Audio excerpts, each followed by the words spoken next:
வணக்கம் children, this is Malathi. நாம இன்னைக்கு ப்ராஃபிட்னா என்ன, லாஸ்னா என்ன, டிஸ்கவுண்ட்னா என்ன, ஓவர்ஹெட் எக்ஸ்பென்சஸ்னா என்ன, ஜிஎஸ்டினா என்ன அப்படிங்கறத பத்தி தெரிஞ்சுக்க போறோம். அதை எப்படி கால்குலேட் பண்றது, எங்கெல்லாம் பயன்படுத்துறோம் அப்படிங்கறத பத்தியும் தெரிஞ்சுக்க போறோம். அதாவது லாபம்னா என்ன, நட்டம்னா என்ன, தள்ளுபடினா என்ன, இதர செலவுகள், அப்புறம் ஜிஎஸ்டி அதாவது சரக்கு மற்றும் சேவை வரினா என்ன, இது எப்படியெல்லாம் போடுறாங்க, இதை நம்ம எப்படியெல்லாம் கால்குலேட் பண்ணணும் அப்படிங்கறத பத்தியும் இதனுடைய பயன்பாடுகள் பத்தியும் தெரிஞ்சுக்க போறோம். ஃபர்ஸ்ட் நமக்கு இந்த அடக்க விலை அப்படின்னா என்னன்னு தெரியும். அதாவது இங்கிலீஷ்ல அதை காஸ்ட் பிரைஸ் அப்படின்னு சொல்லுவோம். அதாவது ஒரு பொருளை வாங்கிட்டு வந்து வைக்கிறோம் விற்கிறதுக்காக அப்படின்னு நம்ம ஒரு பொருளை வாங்கிட்டு வந்து வச்சோம்னா அந்த விலைக்கு பெயர் அடக்க விலை, காஸ்ட் பிரைஸ் அப்படின்னு சொல்லுவோம். அது அந்த பொருளை விற்கிறோம் பாத்தீங்களா, அதை அந்த விலைக்கு பேர் விற்பனை விலைன்னு சொல்லுவோம். அதாவது நம்ம வாங்கி வச்சிருந்த பொருளை மறுபடியும் விற்கிறோம் இல்லைங்களா, அதுக்கு பெயர் செல்லிங் பிரைஸ் அப்படின்னு அர்த்தம். இப்ப நமக்கு ஒரு விஷயம் தெரியணும். அதாவது நம்ம வீட்லயே நம்ம அப்பா வந்து ஒரு வியாபாரம் செய்யறாரு அப்படின்னு வச்சுக்கோங்களேன். அதாவது மொத்தமா போய் வாங்கிட்டு வருவாங்க, தயாரிக்கிற இடத்துல மொத்தமாக வாங்கிட்டு வருவாங்க. அவங்க சில்லறையாக விற்பாங்க. மொத்தமா வாங்கிட்டு வரும்போது நமக்கு வந்து தயாரிக்கிற இடத்துலயே வாங்கும் போது நமக்கு கொஞ்சம் விலை குறைத்து அவங்க தருவாங்க. நம்ம அதை வாங்கிட்டு வந்து அந்த பொருளுக்கு மேல நமக்கு இந்த எடுத்துட்டு வந்த செலவு, அப்புறம் ஆள் செலவு, இதெல்லாம் சேர்த்து நாம ஒரு தொகையை அதுக்கு மேல பிக்ஸ் பண்ணி அதிகமா விற்போம். அதனாலதான் நான் அடக்க விலைன்னு ஒரு பேர் தனியாகவும் விற்பனை விலைங்கிற பேரும் அதுக்கு வந்தது. அதுல டிஃபரன்ஸ் இருக்கு அப்படிங்கிறதுனாலதான் அதுக்கு அந்த மாதிரியான பேர் cost price and selling price அப்படின்னு வந்துச்சு. இப்போ நம்ம இந்த ப்ராஃபிட் அண்ட் லாஸ் கால்குலேட் பண்றது, லாபம் நட்டம் கால்குலேட் பண்றது அப்படின்னா ஒரு பொருளை வாங்கிட்டு வந்திருக்கோம், அந்த பொருளுக்கு மேல ஒரு 10 ரூபாயாவது அதிகம் சேர்த்து வச்சு விற்கும் போது நமக்கு கிடைக்குது பாத்தீங்களா, ஒரு தொகை 10 ரூபாய்ங்கிற அதிக தொகை கிடைக்குது பாத்தீங்களா, அதை நம்ம லாபம் ப்ராஃபிட்னு சொல்லுவோம். இங்கிலீஷ்ல இல்லைன்னா கெயின்னு சொல்லுவோம். அதே தமிழ்ல லாபம் அப்படின்னு சொல்லுவோம். ஒருவேளை நம்ம வாங்கிட்டு வந்த பொருள், நம்ம வந்து 50 ரூபாய்க்கு ஒரு பொருளை வாங்கிட்டு வந்திருக்காரு அப்பா, ஆனா அது கொண்டு போய் விற்க பாக்குறாரு. ஆனா அவரால் அதை விற்கவே முடியல, ரொம்ப நாளா வீட்லயே இருக்கு. அப்ப எப்படியாவது அதை வந்து நம்ம வித்துறணும்னு கம்மி பண்ணியாவது, இல்லைன்னா நஷ்டமாயிடும், வீட்டுல இருந்தாலும் அது அப்படியே கெட்டு போயிடும் போது விற்கிறாருன்னு முடிவு பண்ணும் போது ஒரு 10 ரூபா குறைச்சு கூட விற்க வேண்டிய சூழ்நிலை வரும். அந்த இடத்துல நமக்கு வரக்கூடியது 10 ரூபா நஷ்டம் கிடைச்சிருக்கு. அதாவது நமக்கு இந்த காஸ்ட் பிரைஸை விட செல்லிங் பிரைஸ் குறைவாக இருக்கும் போது நமக்கு லாஸ், நஷ்டம் ஏற்படுகிறது. அதை நட்டம்னு சொல்லுவோம். ஓகேங்களா, இதை எப்படி ஈஸியா கால்குலேட் பண்றது டீச்சர் சொல்லுங்க அப்படின்னா, பாருங்க இந்த லெஃப்ட் ஹேண்ட்ல இருக்கிறத நம்ம இந்த கையில வாங்கி இங்க வச்சுட்டோம் அப்படின்னா இது அடக்க விலை அப்படின்னு நாம வச்சுக்கோங்க. இதை நாம விற்கிறதுக்காக பயன்படுத்துவோம் இல்லைங்களா அதிகமாகனால இது செல்லிங் பிரைஸ், விற்பனை விலை. இது வந்து அடக்க விலை, காஸ்ட் பிரைஸ் அப்படின்னு நாம வச்சுக்கோங்க. ஒருவேளை இந்த செல்லிங் பிரைஸ் அதிகமாகவும் காஸ்ட் பிரைஸ் குறைவாகவும் இருந்துச்சுன்னா, இதை விட இது அதிகமா இருந்துச்சு அப்படின்னா நமக்கு லாபம். சரிங்களா, இப்போ ஒருவேளை இதை விட இது அதிகமாக இருந்துச்சுன்னா நஷ்டம், இப்படி ஞாபகம் வச்சுக்கோங்க. சோ காஸ்ட் பிரைஸ் இது, செல்லிங் பிரைஸ் இது. எது அதிகம்னு பார்க்கணும். இது அதிகமா இருந்துச்சு அப்படின்னா லாபம், இல்ல இது அதிகமா இருக்கு அப்படின்னா நஷ்டம் அப்படிங்கறத ஞாபகம் வச்சுக்கோங்க. சோ இந்த லாபம் கால்குலேட் பண்ணணும் அப்படின்னா செல்லிங் பிரைஸ் அதிகமாக இருந்தால்தான் காஸ்ட் பிரைஸை விட நமக்கு லாபம் கிடைக்கும். அது எப்படி கால்குலேட் பண்றது அப்படின்னா விற்பனை விலையிலிருந்து அடக்க விலையை கழித்தால் நமக்கு இந்த லாபம், கெயின், ப்ராஃபிட் கிடைக்கும். ஓகேங்களா, நான் சொன்னேன் இல்லைங்களா, இது அதிகமா இருக்கு இது குறைவா இருக்கு. அதாவது இது அடக்க விலை அதிகமாகவும் இந்த விற்பனை விலை குறைவாகவும் இருந்தால் நஷ்டம் அப்படின்னு சொன்னேன் இல்லைங்களா. அப்ப அந்த நஷ்டத்தை கால்குலேட் பண்ணா இந்த கை மேல இருக்க, அப்ப சிபி பெருசா இருக்கணும். அதாவது அடக்க விலை பெரியதாகவும் இந்த விற்பனை விலை சிறியதாகவும் இருக்கு. சோ இதை கால்குலேட் பண்றதுக்கு என்ன பண்ணுவோம் அப்படின்னா அடக்க விலையிலிருந்து விற்பனை விலையை கழித்தால் நமக்கு இந்த நஷ்டம் கிடைக்கும். அதாவது அடக்க விலையிலிருந்து விற்பனை விலையை கழித்தால் நமக்கு இந்த நஷ்டம் கால்குலேட் பண்ண முடியும். இந்த லாபம் கணக்கிடணும் அப்படின்னா விற்பனை விலை பெருசா இருக்கும், அதுல இருந்து அடக்க விலையை கழித்தால் நமக்கு லாபம் கிடைக்கும். இப்போ லாபமும் நஷ்டமும் எனக்கு கணக்கிட தெரிஞ்சிருச்சு. இந்த லாப சதவீதமும் நஷ்ட சதவீதமும் எப்படி கால்குலேட் பண்றது, அதாவது ப்ராஃபிட்டோட பெர்சன்டேஜும் இந்த லாஸோட பெர்சன்டேஜும் எப்படி கால்குலேட் பண்றது அப்படின்னா அதுக்கான ஃபார்முலா எனக்கு என்ன அப்படின்னா பாருங்க, ப்ராஃபிட் பெர்சன்டேஜ் லாப சதவீதம் அப்படின்னா லாபம் பை அடக்க விலை பெருக்கல் 100% ஃபார்முலால போட முடியும். அதாவது profit by cost price into 100% தான் நமக்கு ப்ராஃபிட் கால்குலேஷன். அதே மாதிரி நம்ம பாருங்க நஷ்டம் கால்குலேட் பண்ணி வச்சிருக்கோம். அதை நட்ட சதவீதம் கால்குலேட் பண்ணணும் அப்படின்னா நட்ட சதவீதம் சமம் நஷ்டம் பை அடக்க விலை பெருக்கல் 100%. அதாவது லாஸ் பெர்சன்டேஜ் பாருங்க லாஸ் பை சிபி இன்டு 100% அப்படிங்கிற ஃபார்முலா யூஸ் பண்ணா கால்குலேட் பண்ண முடியும். இந்த ரெண்டுலயும் ஒரு விஷயம் பாருங்களேன், அது லாப சதவீதமாக இருந்தாலும் சரி நட்ட சதவீதமாக இருந்தாலும் சரி அடக்க விலையை வந்து மெயினா வச்சுதான் கால்குலேட் பண்றோம். அதாவது either it may be a profit or loss, it is based on the cost price calculation. ஓகேங்களா? சோ அடுத்து நம்ம என்ன பண்ண போறோம் அப்படின்னா நமக்கு ஒருவேளை ஒரு ப்ராஃபிட் பெர்சன்டேஜோ அல்லது லாஸ் பெர்சன்டேஜோ கொடுத்துட்டு சிபியும் எஸ்பியும் கண்டுபிடி அப்படின்றாங்க. அதாவது லாப சதவீதமும் அல்லது நஷ்ட சதவீதமோ கொடுத்துட்டு நமக்கு தேவையான அடக்க விலை அல்லது விற்பனை விலை கால்குலேட் பண்ணு அப்படின்னா அதுக்கான ஸ்பெசிபிக் ஃபார்முலாஸ் இருக்கு. எப்பவுமே ப்ராஃபிட் அப்படிங்கிறது பிளஸ்லயும் லாஸ் அப்படிங்கிறது மைனஸ்லயும் வரும் அப்படிங்கறத நம்ம மைண்ட்ல வச்சுக்கலாம். பாருங்க செல்லிங் பிரைஸ் கண்டுபிடிக்கணும் அப்படின்னா மேல இருக்கு செல்லிங் பிரைஸ், எஸ்பி மேல இருக்கும். பாருங்க எஸ்பி கால்குலேட் பண்ணணும்னா மேல வரும். எது 100 plus profit percentage by 100 into CP. இங்க SP calculate பண்ணனும்னா மேல 100 profitனா plus குறியும். அப்ப 100 plus profit by 100 into CP. இதுலயே இந்த CP calculate பண்ணனும்னா இது இங்க வச்சிட்டு இது அப்படியே இந்த தலைகீழா கொண்டு போயிருங்க. அதுதான் நம்ம இங்க ஃபார்முலாவா எழுதிருக்கோம். அதே மாதிரி பாருங்க இங்க ஒருவேளை லாஸ் பெர்சன்டேஜ் கொடுத்து SP கண்டுபிடிக்க சொன்னாங்கன்னா SP மேல இருக்குங்கிறது மட்டும் மறந்துடாதீங்க. சோ இது மேல இருக்கு. ஓகேவா? என்ன 100 minus loss percentage by 100 into CP அப்படின்னு. அப்ப இதுல CP வேணும்னா இது அப்படியே இங்க தலைகீழா கொண்டு போறோம். எப்படி 100 by 100 minus loss percentage into SP அப்படின்னு வந்துரும். ஓகேங்களா? அதாவது நம்ம விற்பனை விலை கணக்கிடணும். எப்போ நமக்கு லாப சதவீதம் கொடுத்தா. நான் சொன்னேன் இல்லீங்களா விற்பனை விலைனா இதுதான் மேல இருக்கும். அப்ப இது மேல இருக்கும்னா பாருங்க இது பெருசா இருக்கிறது மேல இருக்கும். ஓகேவா? இப்ப விற்பனை விலை சமம் 100 plus லாப சதவீதம் by 100 into அடக்க விலை. இதுலயே அடக்க விலை வேணும்னா இத அப்படியே இங்க கொண்டு போய் பெருக்கல்ல வச்சுக்கோங்க. இங்க வேணா 100 பாருங்க மேல 100 வரும். பாருங்க இது இந்த பக்கம் அப்படியே தூக்கிட்டு வந்தீங்கன்னா மேல 100 வரும். கீழ இது அப்படியே வந்துரும். பெருக்கல் VV வரும். அதுதான் நம்ம இங்க ஃபார்முலாவா எழுதிருக்கோம். ஓகேங்களா? அதுவே நஷ்ட சதவீதம் கொடுத்திருக்காங்க அப்படின்னா நம்ம விற்பனை விலை சமம் 100 மைனஸ் நஷ்டம் சதவீதம் by 100 பெருக்கல் அடக்க விலை. இதுலயே அடக்க விலை வேணுமா இத அப்படியே இங்க தலைகீழ கொண்டு போய் வச்சிருங்க. நமக்கு கிடைச்சிடும். அதுக்கப்புறம் அந்த டிஸ்கவுண்ட்ஸ் பத்தி நம்ம தெரிஞ்சுக்கணும். அதாவது தள்ளுபடி. நம்ம ஆடி மாசம் தள்ளுபடி, அதுக்கப்புறம் பொங்கலுக்கு, தீபாவளிக்கு அப்படிங்கிற தள்ளுபடி எல்லாம் நமக்கு நல்லாவே ஃபெமிலியரா தெரியும். அதாவது துணி கடைகள்ல போய் துணி எடுக்க அம்மாலாம் நம்மள கூட்டிட்டு போயிருப்பாங்க. அங்க ட்ரெஸ் மேல ஒரு விலை இருக்கும். அதுல இருந்து இவ்வளவு சதவீதம் தள்ளுபடி அப்படின்னு சொல்லி போட்டிருப்பாங்க. உடனே ஒரு 1000 ரூபாய் துணியை ஒரு 20% தள்ளுபடினா 200 ரூபாய் குறைச்சி 800 ரூபாய்க்கு அந்த பொருள் விற்பாங்க அப்படின்னு தெரியும். அந்த ட்ரெஸ் மேல இருக்கிற விலைக்கு பேர் குறித்த விலை, மார்க்டு பிரைஸ் அப்படின்னு சொல்லி இங்கிலீஷ்ல சொல்லுவோம். மார்க் பிரைஸ்ல இருந்து எவ்வளவு பெர்சன்டேஜ் டிஸ்கவுண்ட் போட்டிருக்காங்களோ அவ்வளவு சதவீதம் குறைத்து நம்ம வாங்கணும் அப்படிங்கறது தெரிஞ்சுக்கணும். அதை பார்த்த உடனே நம்ம கண்டுபிடிக்க தெரியணும் இல்லைங்களா? அதனாலதான் இந்த டிஸ்கவுண்ட் பெர்சன்டேஜ் தள்ளுபடியும் தள்ளுபடி சதவீதம் கால்குலேட் பண்றதை பத்தியும் நம்ம இங்க படிக்க போறோம். பாருங்க குறித்த விலை என்பது அந்த பொருள் மேல இருக்கக்கூடிய விலை. அதுல இருந்து அப்புறம் செல்லிங் பிரைஸ் அப்படின்னா அதாவது தள்ளுபடி விலை அப்படின்னா அந்த குறித்த விலையில இருந்து எவ்வளவு சதவீதம் தள்ளுபடி பண்றாங்களோ அதாவது சொன்ன பாத்தீங்களா ஒரு 1000 ரூபாய் பொருளை 20% தள்ளுபடி அப்படின்னா 200 ரூபாய் குறைச்சுக்குவாங்க. அப்ப 1000 இருந்து 200 குறைச்சு மீதி 800 ரூபாய் நம்ம கட்டணும்னு அர்த்தம். ஸோ அந்த மாதிரி தான் நம்ம கால்குலேட் பண்ணணும். அதுக்கப்புறம் இந்த டிஸ்கவுண்ட் பெர்சன்டேஜ் கால்குலேட் பண்றது, தள்ளுபடி சதவீதம் எப்படி கால்குலேட் பண்ணுவோம் அப்படின்னா தள்ளுபடி விலை பை நமக்கு இந்த குறித்த விலை பெருக்கல் 100%. அதாவது discount by mark price into 100% தான் நம்ம இந்த டிஸ்கவுண்ட் பெர்சன்டேஜ் கால்குலேட் பண்ற ஃபார்முலா.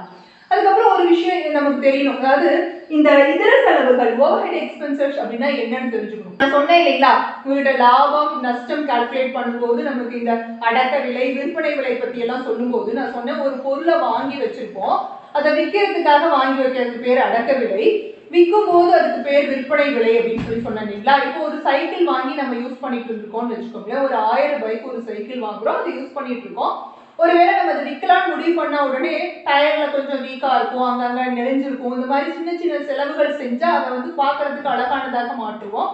அதுக்கப்புறம் அதை வித்தா லாபம் கிடைக்கும் அப்படின்னு சொல்லிட்டு இந்த மாதிரி செய்வோம் இல்லைங்களா? அந்த மாதிரி செலவுக்கு பேர் தான் இதர செலவுகள். இல்ல ஒரு பில்டிங் கட்டிட்டு இருக்காங்க அப்படின்னா நம்ம அதை வாங்கி மேல் செலவு கொஞ்சம் சேர்த்து செஞ்சு இன்னும் கொஞ்சம் எச்சு விலைக்கு வித்தா லாபம் கிடைக்கும் அப்படின்னு ஒரு சிலர் ஒரு பில்டிங்க ஒரு 2 லட்சத்துக்கு வாங்குவாங்க, ஒரு 1 லட்சம் ரூபாய் செலவு செய்வாங்க. அதுக்கப்புறம் அதை 3 லட்சம் ரூபாய் அது மொத்த அடக்க விலையாக மாறி ஒரு ஒரு 4 லட்சமோ இல்ல 3 லட்சத்துக்கோ வித்தா 50,000 ரூபாய் அவங்களுக்கு லாபம் கிடைக்கும் இல்லைங்களா? அந்த மாதிரியும் செய்வாங்க. அப்ப அந்த மாதிரி எக்ஸ்ட்ரா செலவுகள் செய்யறாங்க பாத்தீங்களா, அதான் ஓவர்ஹெட் எக்ஸ்பென்சஸ்னு சொல்லுவோம் இங்கிலீஷ்ல. அதுவே தமிழ்ல இதர செலவுகள் அப்படின்னு சொல்லுவோம். அப்போ அடக்க விலை கூட இந்த இதர செலவுகளையும் சேர்த்து மொத்த அடக்க விலை அப்படிங்கறத நாம தெரிஞ்சுக்கணும். அடுத்து நமக்கு இந்த ஜிஎஸ்டி பத்தி தெரிஞ்சுக்கலாம். அதாவது சரக்கு மற்றும் சேவை வரி, அது மாநில அரசால, அப்புறம் மத்திய அரசால, அப்புறம் ஒருங்கிணைந்த ஜிஎஸ்டி அப்படின்னு சொல்லிட்டு 3 வகைப்படும். அதுவே யூனியன் பிரதேசமாக இருந்தால் யூடி ஜிஎஸ்டிங்கிற முறையை அவங்க பின்பற்றுவாங்க. ஆக்சுவலா இதெல்லாம் என்ன, அத்தியாவசிய பொருட்களான பால், உப்பு இந்த மாதிரி பொருட்களுக்கெல்லாம் இந்த ஜிஎஸ்டி விதிக்கப்படுவதில்லை. அதே போல டீசல், பெட்ரோல் அந்த மாதிரி விஷயங்களுக்கும் இது விதிக்கப்படுவதில்லை. So இது பேஸ்ட் சம்ஸ் எல்லாம் எப்படி சால்வ் பண்றது அப்படின்னு பார்க்கலாம் வாங்க. எக்ஸசைஸ் 4.2ல first sum fill in the blanks. கோடிட்ட இடங்களை நிரப்புக. அதுல முதல் கேள்வி, loss or gain percentage is always calculated on the cost price. எப்பொழுதுமே நமக்கு இந்த கெயின் பர்சன்டேஜா இருந்தாலும் சரி, லாஸ் பர்சன்டேஜா இருந்தாலும் சரி, எதை வச்சு கால்குலேட் பண்ணுவோம் அப்படின்னா காஸ்ட் பிரைஸ் வச்சு தான் கால்குலேட் பண்ணுவோம்.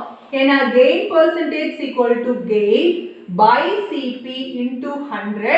அதே மாதிரி தான் நமக்கு லாஸ் பர்சன்டேஜா இருந்தாலும் லாஸ் பை சிபி இன்டு 100% சொல்லிட்டு ரெண்டுலயும் நமக்கு இந்த காஸ்ட் பிரைஸ் வச்சு தான் நம்ம இந்த பர்சன்டேஜஸ் கால்குலேட் பண்றோம். அதனால cost price is the answer.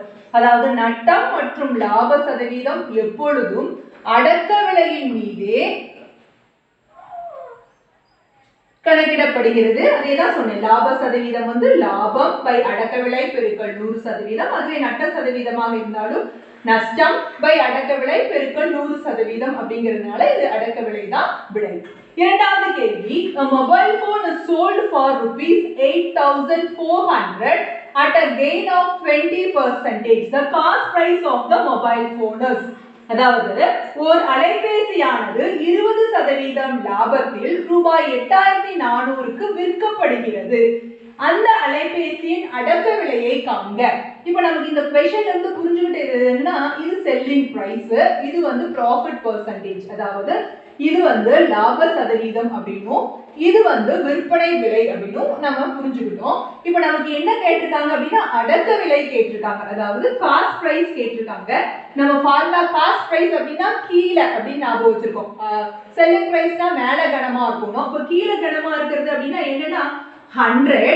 அதுக்கப்புறம் இதுல என்னன்னா கெயின் இருக்கு, கெயின்னா பிளஸ். அப்போ இதுல கெயின் பெர்சன்டேஜ்ல ப்ராஃபிட் பெர்சன்டேஜ்ல லாப சதவீதம் மேல 100 பெருக்கல் எஸ்பி, அதாவது இது விற்பனை விலைன்னு சொல்லுவோம், இது லாப சதவீதம். இதான் ஃபார்முலா ஆக்சுவலா. அப்ப மேல 100 கீழே 100 கூட்டல், அதாவது லாப சதவீதம் எவ்வளவு கொடுத்திருக்காங்கன்னா 20%, 20% இருக்காங்க, 20 போட்டுக்கலாம். ஏன்னா ஆல்ரெடி சதவீதத்திலேயே தான் இருக்கு, அதனால நம்ம இங்க வெறும் 20 போட்டா போதும், சதவீத குறி தேவையில்லை.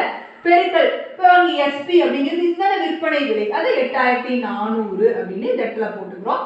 இப்ப இது என்ன ஆகும் அப்படின்னா மேல 100ம் கீழே 120ம் பெருக்கல் 8,400 இருக்குங்களா? பாருங்க, இந்த ஒரு ஜீரோக்கு ஒரு ஜீரோ, இது 7 வாட்டி 12, 7 வாட்டி 84, அப்புறம் இந்த ஜீரோ, இது பெருக்கும் போது 7,000 அப்படின்னு சொல்லிட்டு இதனுடைய அடக்க விலை கிடைக்குது. So cost price is rupees 7,000.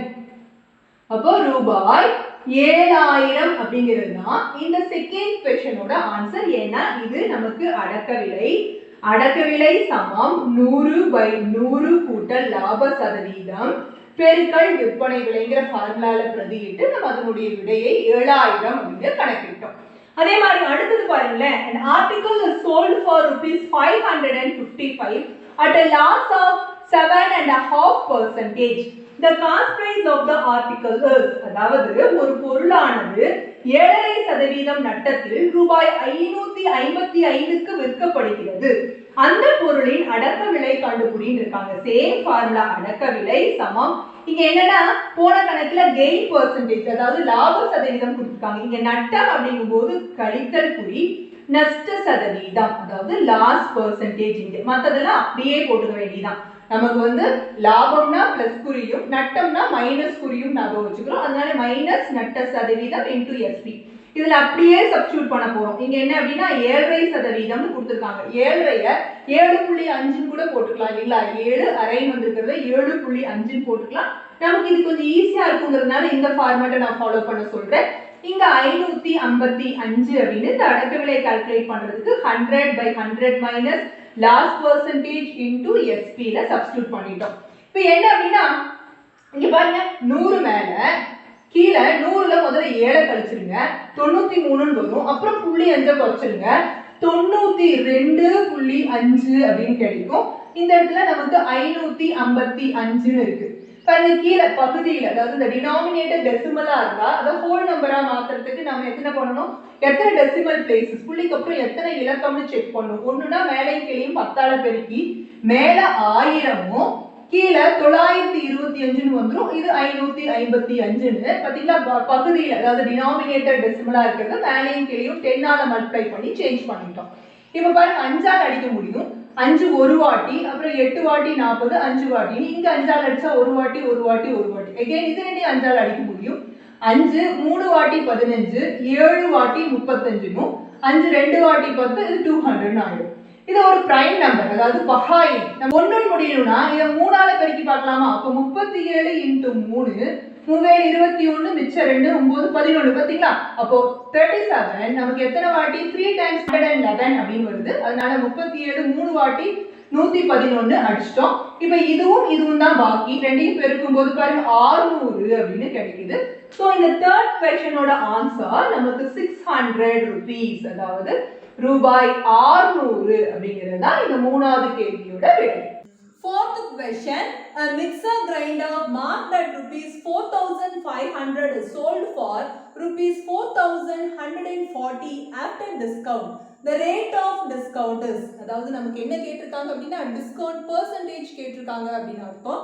அதாவது ரூபாய் 4,500 குறித்த விலையாக கொண்ட ஒரு அரவை இயந்திரமானது தள்ளுபடிக்கு பின் ரூபாய் 4,140க்கு விற்கப்பட்டது. தள்ளுபடி சதவீதம் காண்க அப்படின்னு கேட்டிருக்காங்க. ஆக்சுவலி தள்ளுபடி சதவீதம் அதாவது டிஸ்கவுண்ட் பெர்சன்டேஜ் கால்குலேட் பண்ணணும் அப்படின்னா discount by marked price into 100%. இதானே, அதாவது தள்ளுபடி சதவீதம் அப்படிங்கிறது தள்ளுபடி விலை பை குறித்த விலை பெருக்கல் 100%.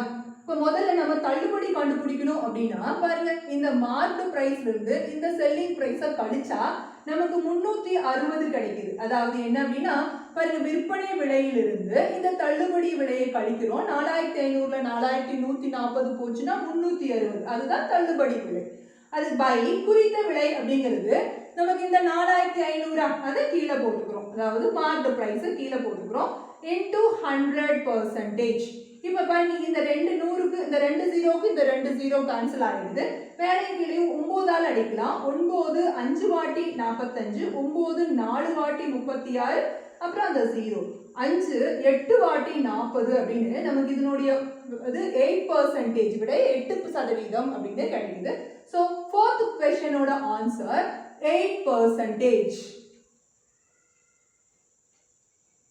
Fifth question, the total bill amount of a shirt costing rupees 575 and a t-shirt costing rupees 325 with GST of 5%. அதாவது ஒரு ஷர்ட்டோட விலை 575, அதுக்கு 5% ஜிஎஸ்டி. அதே போல இன்னொரு டி-ஷர்ட்டோட விலை 325 ரூபாய், அதுக்கும் 5% ஜிஎஸ்டி போட்டு மொத்தம் பில் எவ்வளோன்னு கண்டுபிடிச்சு சொல்லு அப்படின்னு இருக்காங்க.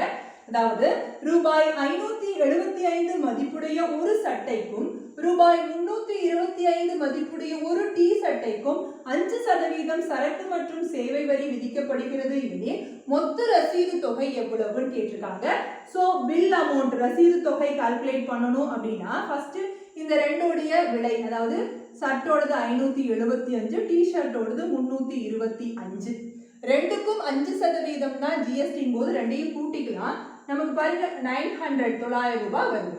இதுக்கு ரெண்டுக்குமே 5%, இதுக்கும் 5% அப்படிங்கும் போது நம்ம ஸ்ட்ரெயிட்டாவே 5% இதுக்கு போட்டுக்கலாம். 5/100, 5% 5/100 எழுதலாங்களா? பாருங்க இந்த 0க்கு இந்த 0 அடிச்சுட்டு 45 ரூபாய் ஜிஎஸ்டி. ஓகேங்களா? ஸோ பில் அமௌண்ட் கால்குலேட் பண்ணணும்னா பாருங்க இந்த 900 ரூபாய் கூட இந்த 45 ரூபாய் ஜிஎஸ்டியும் சேர்த்து 945 ரூபாய் தான் நமக்கு பில் அமௌண்ட். அதாவது 945 is the bill amount. ஓகேங்களா? ஸோ இதுதான் ஆன்சர். ருபீஸ் 945, அதாவது ரூபாய் 945. இவ்வளோதான்.